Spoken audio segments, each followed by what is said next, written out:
ഈ പരിപാടി കേവല വിനോദത്തിനായി മാത്രം നിർമ്മിക്കപ്പെട്ടതാണ്. ഈ കഥയിൽ ചിത്രീകരിച്ചിരിക്കുന്ന കഥാപാത്രങ്ങൾ, അവരുടെ പേരുകൾ, സ്ഥലങ്ങൾ, സംഭവങ്ങൾ മുതലായവയെല്ലാം സാങ്കല്പിക മാത്രം ആയതിനാൽ ജീവിച്ചിരിക്കുന്നവരോ മരിച്ചവരോ ആയ യാതൊന്നുമായി ഇവയ്ക്ക് യാതൊരു ബന്ധവുമില്ല. ഏതെങ്കിലും തരത്തിലുള്ള സാമ്യം തോന്നുന്നുണ്ടെങ്കിൽ അത് തികച്ചും യാദൃശ്ചികം മാത്രം.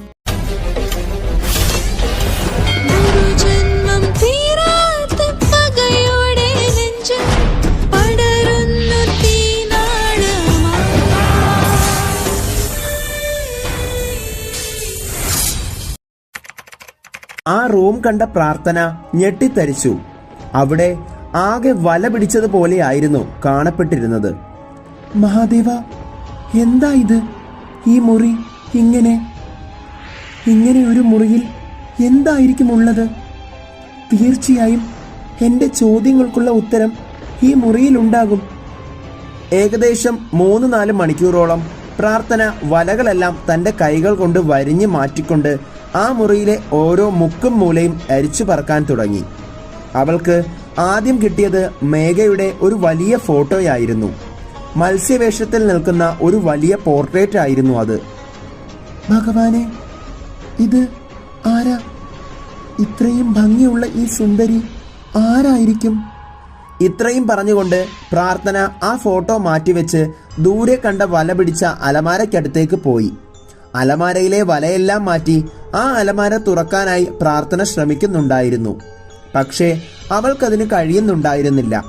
പ്രാർത്ഥന അന്നേരം പാതി നാഗമായി മാറി അലമാരയിൽ അവളുടെ വാൽ കൊണ്ട് അടിച്ചതും അലമാരയുടെ വാതിൽ പൊട്ടിക്കൊണ്ട് ആ അലമാര അവൾക്ക് മുന്നിൽ തുറന്നു.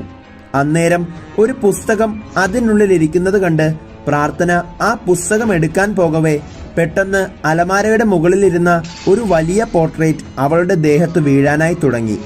പ്രാർത്ഥന അത് കണ്ട് മാറിയതും പെട്ടെന്ന് ആ വലിയ പോർട്രേറ്റ് താഴേക്ക് വീണു. ആകെ മൊത്തത്തിൽ വല പിടിച്ചിരിക്കുന്ന പോർട്രേറ്റ് ആയിരുന്നു അത്. അതിനുള്ളിലെ ഫോട്ടോ പോലും ആരുടേതാണെന്ന് അറിയാൻ പറ്റുന്ന രീതിയിലായിരുന്നില്ല. അത്രയ്ക്കും മാറാല ആ ഫോട്ടോയിൽ പിടിച്ചിരുന്നു. പ്രാർത്ഥന ഓടിപ്പോയി അലമാരയിലെ പുസ്തകമെടുത്ത് അത് തുറന്നു നോക്കി. ആ പുസ്തകത്തിന്റെ ആദ്യ പേജിൽ മത്സ്യലോകമെന്ന് എഴുതിയിട്ടുണ്ടായിരുന്നു. മത്സ്യലോകമോ? ഇത് എന്ത് പുസ്തകമാണ് എന്ന് പറഞ്ഞുകൊണ്ട് പ്രാർത്ഥന ആ പുസ്തകം തുറന്നു നോക്കി. ആദ്യത്തെ പേജിൽ തന്നെ മത്സ്യവംശം പിറവികൊണ്ട് 100 വർഷങ്ങൾ കഴിയുമ്പോൾ ഇന്ദ്രനീലമെന്ന അമൂല്യനിധി പിറവികൊള്ളും എന്നായിരുന്നു അതിൽ എഴുതിയിരുന്നത്. പ്രാർത്ഥന ആ പുസ്തകത്തിലെ താളുകൾ മറച്ചു നോക്കി. മത്സ്യലോകവുമായി ബന്ധപ്പെട്ട ഒരുപാട് കാര്യങ്ങളായിരുന്നു ആ പുസ്തകത്തിൽ എഴുതിയിരുന്നത്. അതെല്ലാം കണ്ട പ്രാർത്ഥനയ്ക്ക് നാഗലോകം പോലെ തന്നെ മത്സ്യകന്യകമാരുടെ ലോകവും ഉണ്ടെന്ന് മനസ്സിലായി. പക്ഷേ അമ്മയ്ക്കും അച്ഛനും ഈ മത്സ്യലോകത്തിലെ പുസ്തകവും തമ്മിൽ എന്താണ് ബന്ധം? ഒരുപക്ഷെ ഏതെങ്കിലും കടയിൽ നിന്നും വാങ്ങിയ പുസ്തകമായിരിക്കുമോ ഇത്? എന്നാലും ശരിക്കും ഒരു മത്സ്യകന്യകയെ കാണാൻ പറ്റിയിരുന്നെങ്കിൽ എന്ത് രസമായിരുന്നു അല്ലേ?